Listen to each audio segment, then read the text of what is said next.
அதாவது இந்த நாளில் கூட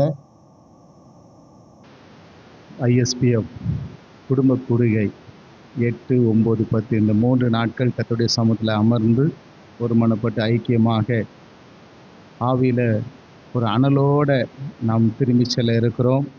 இந்த அருமையான குடும்ப கூடுகைக்கு வந்திருக்கிற ஒவ்வொருவரையும் ISPF குடும்ப உறவுகள் ஒவ்வொருவரையும் அன்பாய் நாங்கள் ஆண்டவராகிய இயேசு கிறிஸ்துவின் நாமத்தில் நாங்கள் வரவேற்கிறோம்.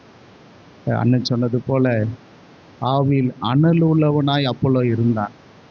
அதனால் அவன் அநேகருக்கு புரோஜனமாக இருந்தான். வேறு வசனம் சொல்லுது, அவன் விசுவாசிகளுக்கு மிகவும் உதவியாக இருந்தான், புரோஜனமாக இருந்தான்.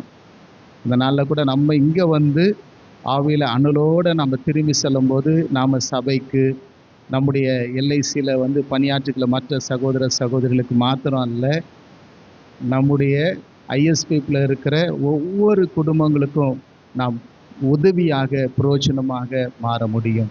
கர்த்தர் அதை செய்ய போகிறார். அல்லேலூயா. ஏற்கனவே நம்ம அனலோட தான் இருக்கிறோம். ஆனால் இன்னும் அல்லேலூயா, ஆண்டவர் சொல்கிறார் இல்லையா, பரிசுத்தமாகிறவன் இன்னும் பரிசுத்தமாகட்டும், நீதி செய்கிறவன் இன்னைக்கு ஒரு இன்னும் ஒரு ஆவில அனல் கர்த்தர் கொடுக்க போகிறார். விசேஷமாக இந்த கூடுகையை ஏற்படுத்தி கொடுத்த ஐக்கியத்தினுடைய ஒருங்கிணைப்பாளர் மாதவகுமார் அண்ணனுக்கும், தலைவர் அவர்களுக்கும், விசேஷமாய் மென்டார் அவர்களுக்கும் எங்களுடைய நன்றியை தெரிவித்துக் கொள்கிறோம். ஒவ்வொருவரையும் ஆண்டவராகிய இயேசு கிறிஸ்துவின் நாமத்தில் நாங்கள் வரவேற்கிறோம். தொடக்கமே ரொம்ப உற்சாகமாக இருந்ததை நான் பார்த்தேன். அருமையான அண்ணன் KS மணி அண்ணன் உற்சாகமாக ஒரு தொடக்கத்தை கொடுத்துருக்கிறார். நல்லா கைத்தட்டி பாடி வந்த ஒவ்வொருவரும் உண்மையாகவே உற்சாகப்படுறது. ஏன்னா ட்ராவல்லாம் சோர்வாக தான் வந்தோம். ஆனால் அண்ணன் அந்த ஆராதனை நடத்தும் போது ஒரு உற்சாகம் வந்ததா இல்லையா? ஆமென். தொடர்ந்து கர்த்தர் நம்மை பலப்படுத்த போகிறார், அற்புதமாய் நடத்தி செல்ல போகிறார். கர்த்தருடைய நாமம் மகிமைப்படுவதாக.